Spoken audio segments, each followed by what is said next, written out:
زندگی فانی ہے اور موت یقینی ہے۔ زندگی فانی کا مطلب یہ ہے کہ کوئی 1000 سال بھی اگر زندہ رہے تو بھی اس کو موت آنی ہے۔ آپ کہیں گے 1000 سال کون زندہ رہتا ہے؟ جنات 1000 سال سے زائد بھی زندہ رہتے ہیں، تو جنات کو بھی موت آنی ہے۔ تو جب ہزاروں سال والے نے مرنا ہے تو سینکڑوں سال والے نے تو اس سے بڑھ کے بطریق اولا مرنا ہے۔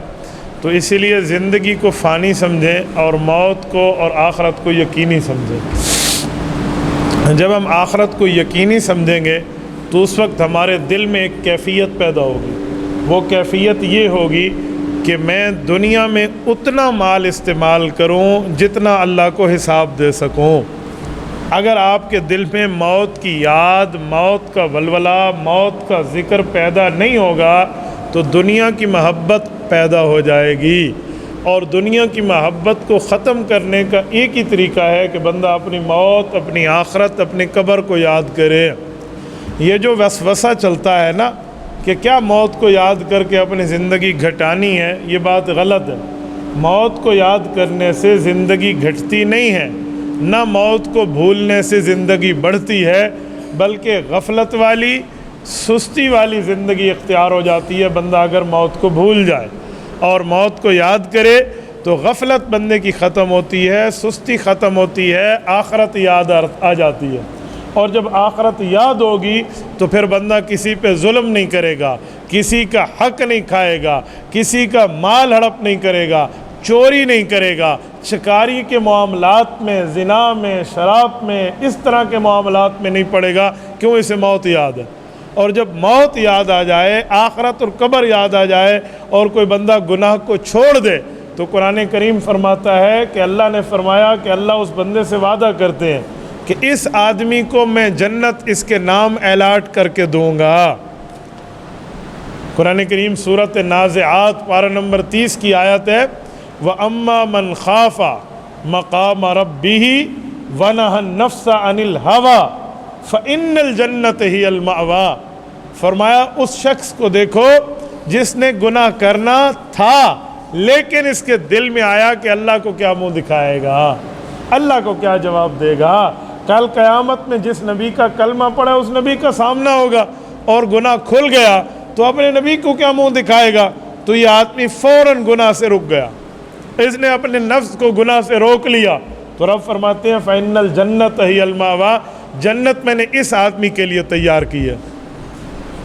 تو میرے دوستو، اسی لیے یہ مقام تب ملے گا جب بندہ اپنے دل میں آخرت کی یاد رکھے گا، اور جو آخرت کی یاد نہ رکھے، دنیا میں اللہ کے ذکر، اللہ کی یاد، اللہ کے احکام، اللہ کے دین کو ٹھکرا دے تو کل قیامت میں اس کا حشر کیا ہوگا؟ قرآن کریم کہتے ہیں وَمَنْ أَعْرَضَ عَنْ ذِكْرِي، یہ سورت نمبر 20 سورت طٰہٰ کے آخری رکوع سے پہلے رکوع کی آیت ہے، آخری صفحے سے پہلے صفحے پہ شروع ہوتی ہے، آخری پہ ختم ہوتی ہے سورت طٰہٰ پہ۔ فرمایا وَمَنْ أَعْرَضَ عَنْ ذِكْرِي، جو ہمارے ذکر سے اعراض کر گیا، غافل ہو گیا، اللہ رسول کو نہ مانا، فَإِنَّ لَهُ مَعِيشَةً ضَنْكَ، اس آدمی پر اس کی زندگی کو تنگ کر دیا جائے گا۔ اب آپ بتائیں، جو لوگ آ کر علماء کو ہمیں کہتے ہیں نا مولانا آپ کوئی بات بتائیں، کوئی وظیفہ بتائیں، کوئی حل بتائیں، ہماری زندگی بہت عجیب گزر رہی ہے، ہمارے معاملات غلط ہیں، تو بھائی یہ معاملات کا حل تو اللہ نے قرآن میں پہلے دیا۔ فرماتے ہیں کہ جس بندے نے اللہ کے دین سے منہ پھیرا اس کی زندگی تنگ ہو جائے گی۔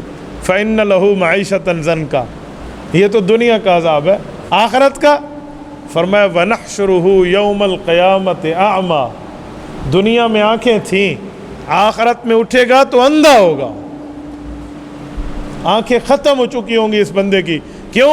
اس نے دنیا میں آنکھیں ہونے کے باوجود اپنے آنکھیں دینے والے کا شکریہ ادا نہیں کیا تھا، اس کے احکام کو نہیں مانا تھا، اس کی شریعت کو اس نے تسلیم نہیں کیا تھا، تو اس کا حشر یہ ہو رہا ہے۔ اچھا، پھر تو کہتے ہیں اس بندے کو یاد آئے گا کہ میں تو دنیا میں دیکھتا تھا، میری تو آنکھیں تھی، میری تو بصارت تھی، بینائی تھی، اور اب میں قیامت میں اندھا ہوتا جا رہا ہوں اور مجھے نظر کچھ نہیں آ رہا، تو یہ اللہ کے دربار میں حاضر ہو کر پوچھے گا، کہے گا اے میرے مولا آپ نے مجھے اندھا کیوں اٹھایا؟ لما حشرتنی اعما وقد کنت بصیرا، اے اللہ کریم میں تو دیکھنے والا تھا، میری تو آنکھیں سلامت تھی، آپ نے مجھے قیامت میں اندھا کر کے کیوں اٹھایا؟ تو رب فرمائیں گے قال کذالک، یہ جواب ہے، اتتک آیاتنا فنسیتہا، تو نے ہماری شریعت کی آیات کا انکار بھی کیا اور شریعت کے احکامات پہ عمل بھول بیٹھا، وَكَذَلِكَ الْيَوْمَ تُنْسَى، آج تو بھی بھولا بھلایا ہے۔ تو دو باتیں ہوئی، ایک وہ جس نے آخرت کی یاد اپنے دل میں رکھی اور اللہ کو راضی کیا تو رب نے فرمایا میں نے جنت بنائی اس کے لیے، اور ایک وہ جس نے دل دنیا سے لگا کر اللہ سے غافل کر لیا، آخرت کو بھلا بیٹھا، رب کے احکام سے منہ پھیرا، فرمایا یہ بندہ دنیا میں اپنی زندگی کو تنگ محسوس کرے گا اور آخرت میں نابینا اٹھے گا۔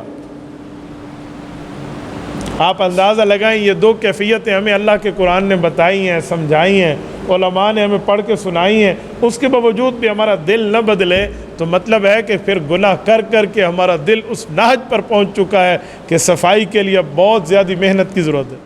تبارك الذي نزل الفرقان على عبده ليكون للعالمين نذيرا۔